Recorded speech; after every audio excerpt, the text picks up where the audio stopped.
Why are all of the masters incarnating as males?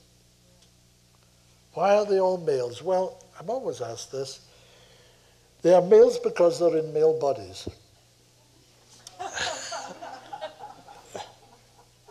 Where people are very vexed about this problem, you know, the very, very strong feminists, like in San Francisco, for example, and maybe New York too, I always say that the world is not ready yet, good enough yet, for masters to come in female bodies. And when the world is better, which it will be, it's get better as the time proceeds, then masters will come in female bodies. It is to do with the energetic relationship between spirit and matter as it manifests on this planet at this present time. This is not a terribly advanced planet.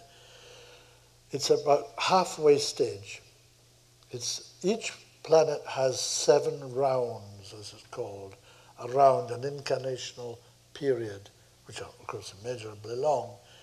And there are 7. And in the middle of the 4th round, the process speeds up.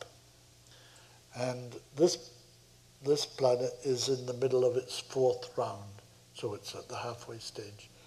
And from now on, the evolution of the planet will speed up tremendously, especially with the masters living openly in our midst. The stimulus will be tremendous. Enormous changes will take place on every plane and every category of activity. And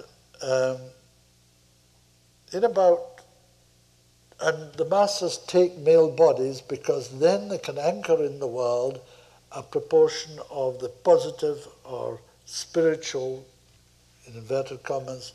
Spirit is the highest level of matter. Matter is the lowest aspect of spirit. They are one energy in polarity, and we call them two as if they were two, but in fact they are one in polarity. On the soul plane, there's no such thing as male or female. There's simply a positive and a negative pole of that energy of, say, you're a human being. You're not a male or a female as a soul. You're a soul with the potential in incarnation of being a male many times, a female many times, and so on. And people ring the changes.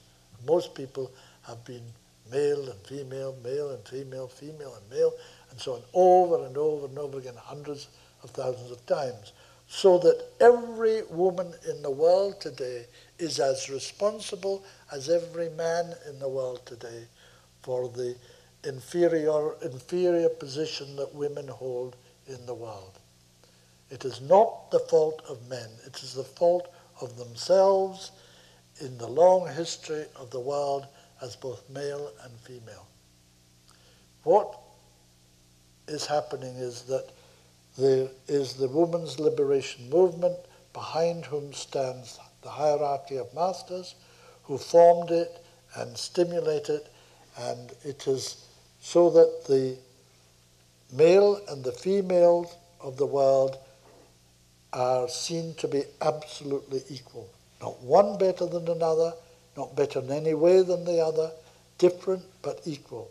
And that women can take their full part in life at an equal level with men. That's beginning to happen.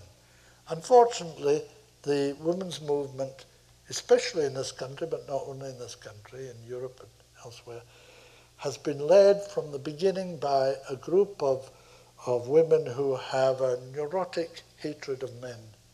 And it has somewhat warped the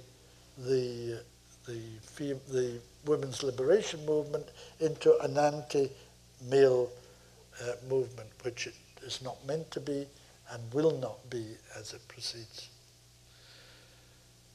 However, it's obvious in large parts of the world, especially in the Far East, and that the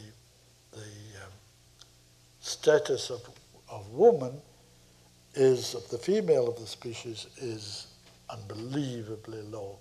Many are looked on as chattels, nothing better than chattels. And the need, therefore, for transformation is more than due.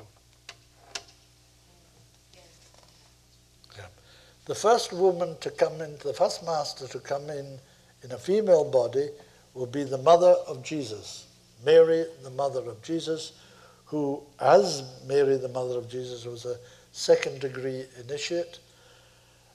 Jesus was a fourth-degree initiate at the time, and is now a sixth-degree initiate. So is his mother, or the master who was his mother, is a sixth-degree initiate, not an incarnation, but when that master takes incarnation, he will take a female body, and will be the first of the masters in a female body.